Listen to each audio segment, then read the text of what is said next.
A crucial window of time. Doctors monitoring dozens of patients who might have come in contact with that patient in Dallas. And this would be the time when anyone would begin to show symptoms if they caught it. In the meantime, something else we've learned. All eyes on that Dallas hospital, the patient now in critical condition on a ventilator. And now he's receiving an experimental drug. It's not been used for Ebola before to try to save his life. Meantime, from the heartland tonight, these images from Nebraska, where that American journalist, a photographer infected with the virus, arrived in the U.S. today. There he is, suited up in white, wearing a little blue mask, getting onto that stretcher himself. This evening, our Dr. Richard Besser is just back, and we ask, was he stopped at the airport? Plus what the president just said about airports across this country. But first, ABC's Cecilia Vega starts us off in Dallas, this very crucial window of time. Cecilia?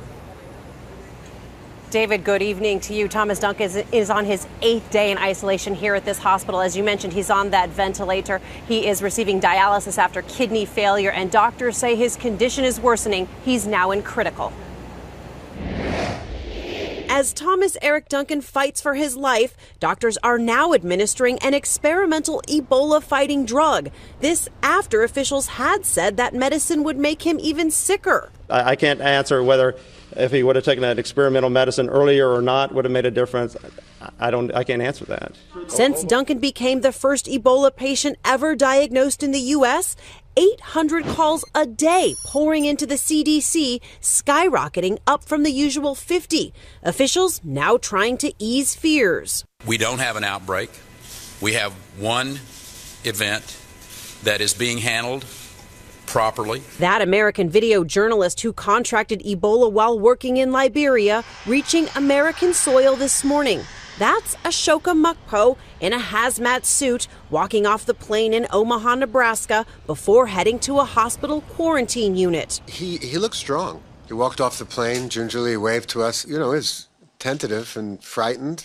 In Dallas, where Duncan remains the only Ebola patient, the clock is ticking for the 10 people who had close contact with him. Now is the time Ebola symptoms would most likely start to show, 8 to 10 days after their last visit with him. Also today, hazmat teams finished cleaning out that Dallas apartment where Duncan had been staying with his family. That is where they could have been exposed. Those teams destroyed nearly everything inside except for just a couple of personal items, including some photos and a family Bible. David? Cecilia Vega leading us off. Cecilia, thank you. The president, meanwhile, just before we came on the air tonight, said about Ebola and American airports that the administration is, quote, going to work on protocols, going to do additional passenger screening both at the source and here in the United States. But soon after, White House aides saying additional screening measures remain under discussion. No decisions have been made, so let's get right to our Dr. Besser, who is just back from Liberia. It is great to have you back. And I'm curious, you just talked to your sources at the CDC.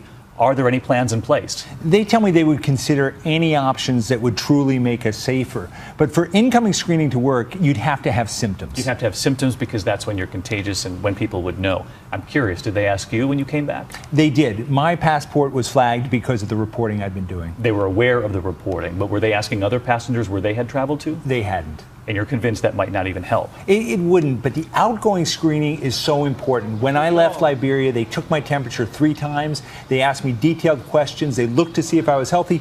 Then they gave me this sheet. It's a list of symptoms to watch for 21 days. So important to do. And you and the team still taking your temperature, what, a couple of times a day now that you're back? CDC recommends it. I took it this morning. I'll take it tonight. All right, Rich Besser, great to have you and the entire team back.